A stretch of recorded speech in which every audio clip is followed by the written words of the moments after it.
ہمارے سوالات کا تعلق بھی جو ہے وہ دین اسلام سے ہے، غیر دین اسلام سے نہیں۔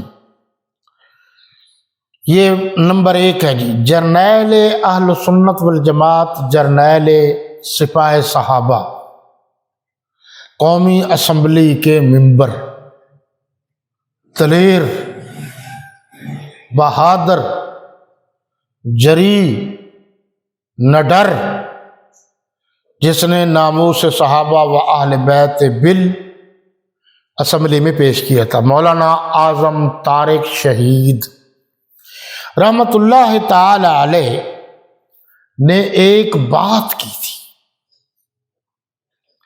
یہ جو فقیر لوگ ہوتے ہیں نا، ہر ایک آدمی کسی نہ کسی عشق میں ڈوبا ہوا ہوتا ہے، خصوصاً جو عظمت صحابہ کی محبت، مودت اور عشق میں ڈوبے ہوئے لوگ ہیں، ان کی زندگی اپنے حساب کی ہوتی ہے۔ ایک دن وہ اپنے خطاب میں خوشگوار موڈ میں انہوں نے فرما دیا کہ رافضیو، یہ میں آپ کو بتا دوں، سبائی، تبرائی، کھٹمل، رافضی، خارجی، ناسبی، یہ ان ساری باتوں کا ایک ہی مطلب ہے، یعنی شیعہ اثنا عشری۔ زیادہ تر علمی حلقوں میں رافضی کہا جاتا ہے۔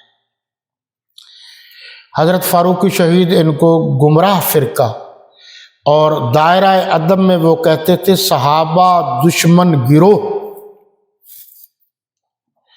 آپ جو بھی کہہ لیجئے، انہوں نے اپنے خطاب میں فرمایا تھا، ٹھہر جاؤ رافضیو، وہ وقت قریب ہے کہ بچے تمہارے ہوں گے اور تمہارے بچوں کی زبان پر نعرہ ہمارا ہوگا۔ اور آج وہ چیزیں ہم تو اپنی آنکھوں سے دیکھ رہے ہیں کہ دشمنان صحابہ کی اولاد ہے، اور وہ پوچھ رہے ہیں کہ ابو بھلا کیا جلوس نکالنا کوئی ضروری ہے؟ یہ خون نکالنا کوئی ضروری ہے؟ یہ بال کھولنا، سڑکوں پر آنا کوئی ضروری ہے؟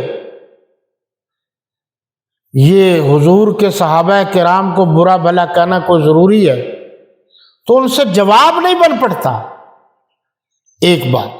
دوسرا یہ ہے کہ جو نعرہ ہوتا ہے وہ بچوں کی زبان پر عام ہوتا ہے، نعرے کے حساب سے وہ اس کے مفہوم کو بھی نہیں سمجھتے کہ بھئی ہم کیا کہہ رہے ہیں، وہ نعرہ ہے، شوقیہ نعرہ لگاتے ہیں۔